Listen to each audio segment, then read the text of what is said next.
Rappers are notoriously tough to interview, come off too much like the police, and there's every chance they'll shut down and refuse to participate in the interview. On the other hand, if a rapper says or does the wrong thing during an interview, i.e. Drake infamously freestyling off his BlackBerry in 2009, there's every chance that this will be etched into their legacy forever.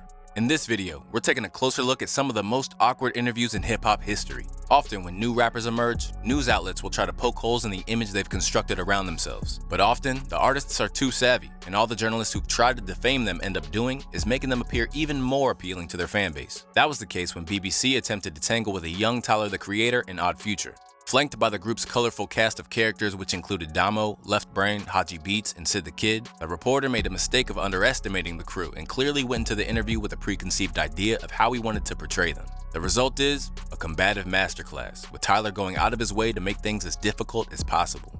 Okay, now what about your lyrics? What are you saying in your lyrics? Nothing to old white people off like you. Is that right? My lyrics aren't offensive. Some people find them offensive. Some people find everything offensive. Okay. But when it comes to awkward interviews, no one has turned this into an art form quite like Nardwuar. A bona fide legend who's received his flowers from virtually every rapper, getting the interview with Nardwuar is seen as an honor for most upcoming rappers who've spent years witnessing him bamboozle his guests with obscure knowledge about their lives. But over the years, this hasn't always gone to plan. In rock music, the likes of Blur, Henry Rollins, and Slipknot all found themselves confused by Nardwuar's shtick, to the point of getting angry. And in hip-hop, the likes of Lil Uzi Vert decided to run away from him, while Jay-Z just seemed utterly confused.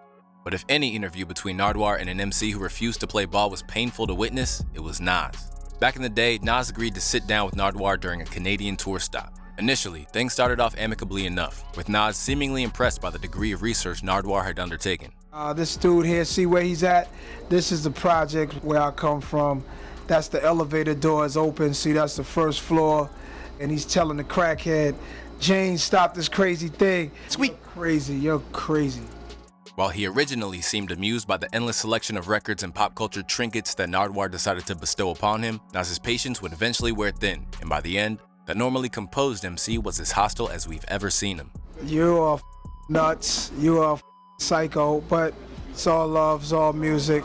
Peace. Thanks so much, Nas. Keep on rocking in the free world and doot-doot-a-loot-doo. Yo, it's over. It's over. Move the mic.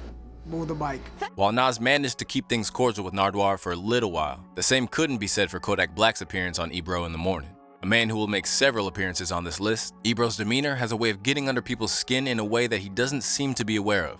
But when Yak turned up to the Hot 97 studios, Ebro was determined to broach Kodak Black's pending case with him. And with respect to, everybody involved in that case, we can't get into details today. But, we take assault here serious. But we hope, to have you back so we can have a deeper conversation about that because, this is a serious topic and we're hearing these stories a lot. After some haphazard attempts from Peter Rosenberg to guide the conversation back to neutral ground with a bizarre comment about the moon landing, it wasn't long before Kodak's annoyance boiled over. You seem upset that I brought it up. I feel like sometimes when we going through y'all be entertained by bull. Change the subject or I'm finna walk out. We don't have to talk about nothing else. We could be done right here. All right, I'm going. Say less. After the fact, Ebro received a mixture of praise and backlash from the culture, and in a subsequent radio appearance, he made it clear that this wasn't his intention. I did not want it to go that way. I'm not happy with the way that it went. I'm not happy it went that way. I feel bad that it went that way, because I felt like I was honestly trying to have a balanced conversation with an individual who has a crazy past, dealing with some very real things. It's very strange right now, Ebro said. It makes nobody happy. I really, really wanted to end that in a good way. Where this incident stemmed from Kodak not wanting to delve into his personal life, this next awkward encounter involving Ebro was one in which the generational gap between him and the current crop of hip-hop artists was all too apparent. During Lil Uzi Vert's meteoric rise to fame, he stopped in at Hot 97, and almost instantly, he was met with a dismissive attitude from Ebro. From the outset, he seemed intent on painting Uzi as just another mumble rapper, and as we know, he was anything but. And because of his supreme confidence, Uzi made what could have been a painful experience into one where he made predictions that, in hindsight, simply exposed Ebro's lack of understanding of what Uzi was trying to accomplish. Everybody's grown, bro. I mean, are they? Everybody's grown? He fell off at the end. Put another beat on. Nah, because all I got is old man beats and you're not built for Hey, that. listen, it's going to be a lot of young guys coming up here and they ain't going to want to rap on that. I'm trying to tell you, it's changing. Yo, look, I hope they change. But as I've seen with all you little young that think you nice. Yeah. Y'all get to 27, 28, and y'all get to struggling and y'all be trying to come I'ma back tell and you find what, that sound. I ain't gonna struggle, bro. And guess what? I'ma be here. Yeah, it's gonna be totally different too. I'm gonna be all the way a All rock right, so let me star ask by you, then. History's proven Uzi to be right, with his decision to stay the course paying dividends for years to come. But while his appearance on Hot 97 emboldened him, there are other cases in which a chaotic interview can set the course for a massive change in an artist's life. Here we have Boonk Gang's disastrous appearance on No Jumper. An incident which Adam22 has categorized as the worst interview in No Jumper history. Boonk appeared notably intoxicated from the start. And although there is an argument to be made that Adam should have never put him in front of the camera in the first place, he did appear to try to wind things up as soon as he could, particularly as Boonk began to repeat himself. Bullgate is up right now. I've been up for the past 3 weeks. Because I would like to do an interview when you're sober. No, you don't want to do an interview when I'm sober. I may not have the hiccups from be like this. The hiccups are not the biggest problem, but Yeah. okay. Boonk Gang, everybody. Thank you very much. Appreciate you.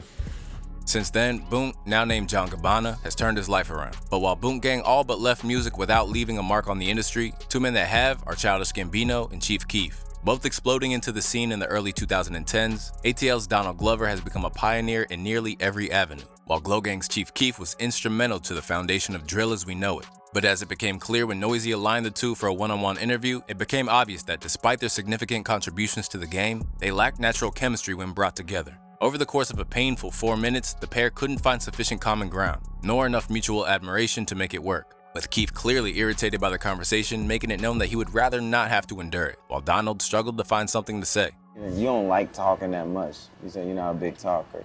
I feel that. You're 17. You're about to turn 18. Yeah. I didn't really like to talk that much when I was 18. I just kind of like drew a lot of stuff. Do you draw? Well, you got a lot of tattoos. Yeah, you ain't got no tat? I might get one that just says what I'm allergic to or something like that. I heard you like belts a lot. Somehow, things got even more excruciating when the conversation turned to music, with Donald misquoting Chief Keef's breakout hit in possibly the worst way conceivable. I spoke to people. That line like a fart, that's that I don't like. Who said that? Yeah, is that all on there? Hell no. What's the first part? What's the last one? That's sneak dishes. I don't like fart. Right. Where interactions like Keef and Gambino's painfully stunted conversation was the product of mutual misunderstanding rather than animosity, there are other cases where personal grievances spill over into the airwaves. This was definitely the case when it came to Joe Budden's infamous appearance on Hot 97. Set to appear on the show to promote Rage and the Machine, both Joe's beef with Drake and his high-profile issues with his former podcast co-host Marissa Mendez were brought up on air. Left angered by Hot 97 hijacking the interview to discuss anything but his album, Joe let his issues with Ebro and Peter Rosenberg be known in the most Joe way possible. I don't think that you guys are able to have an objective conversation, number one. Number two, this podcast conversation is not a conversation I care to have, especially not early in the morning. Number three, if Peter and or Marissa feel a way, then there are other mediums for that to be discussed if it's going to be discussed at all. Next time I come here for an interview, send my manager the talk points. I didn't know that this would be an utter complete waste of time. You should have known that. We talked about Drake for 10 minutes, and we talked about the album for 30 seconds. And we played your song. And then we talked about Marissa and Peter. You want to talk about beats? You want to talk about snares and hi-hats? I want you to talk about something compelling. You want me to pull A-Rab up and talk about the MPC Renaissance? Yo, the bar you spit, this pattern you used, the percussion, the way you used your voice like a drum and the percussion and fell in the pocket at the end, so it was hard. I want to thank all of you for your time. What should we have covered? I don't know. That's y'all job to talk about. I don't do a morning show. I do a podcast. We'll talk more album time. No, we won't. No, we won't. Joe was on the receiving end of a grilling that he neither signed up for nor wanted, but that doesn't mean that he necessarily had any empathy for others when he placed them in a similar situation. Here we have Joey Jump-Off's infamous Everyday Struggle showdown with Lil Yachty. Appearing on the headline-making Complex show was always a calculated gamble, and appearances from Vic Mensa and a near-physical altercation with Migos certainly made for compelling viewing. But they all pale in comparison to what happened when the rapper that was then Quality Control's newest star appeared. Over the course of the interview, Budden seemed incredibly frustrated by what he saw as Yachty's naivety and ignorance. I don't care about the business part. I care about how Yachty feels. You're giving me every day because life is moving in such a positive way. I can't get slowed down. Nobody is one thing forever. You cannot tell me in the music business you are happy 24/7. That is a lie. That is bull. And I refuse to have somebody tell me bull. I want to have an honest conversation. So when you come from a college dorm room with no money and you ain't getting no play with no girls, you have no car, and you come to having 3-4 cars, you got millions of dollars, $500,000 on your body just to wear, how could you be upset? Because I don't think that's where your values lie. That's why. Is that sounding old guy mad still? It sounds like you know you up me trying to bring it back. I ain't what you said, let me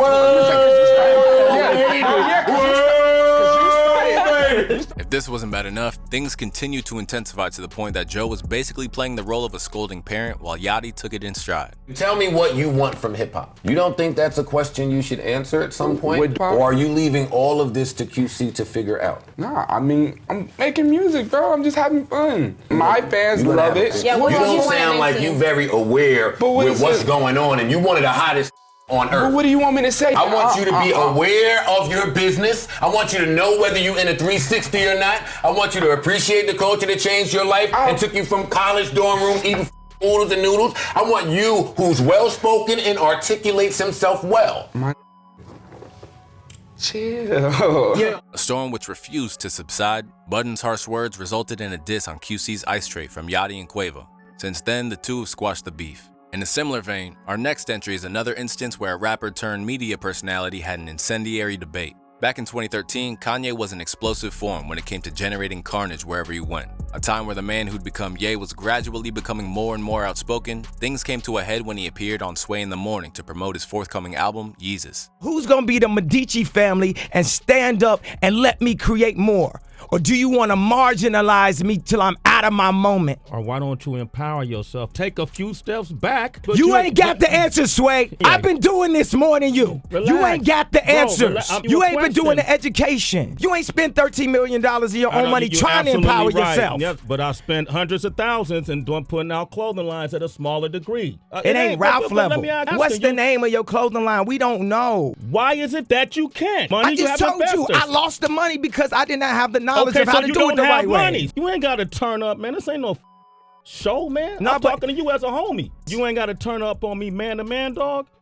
These mics, we could turn all this off. You ain't got to do this. Don't try to embarrass us. An incident which promptly reached the status of iconic meme, Kanye and Sway put the fiery exchange behind them until years later, when his high-profile rift with Adidas led Ye to consider that perhaps Sway was actually right about remaining independent. On the subject of time, and more specifically timekeeping, we have our final entry. For this one, we need to head over to Norway for a legendary interview with Snoop Dogg. After arriving at an interview in a sneaker store a long time after he was scheduled to, a reporter innocently tried to press the Dogfather on his punctuality. Almost instantly, Snoop made it known that this was a very bad idea.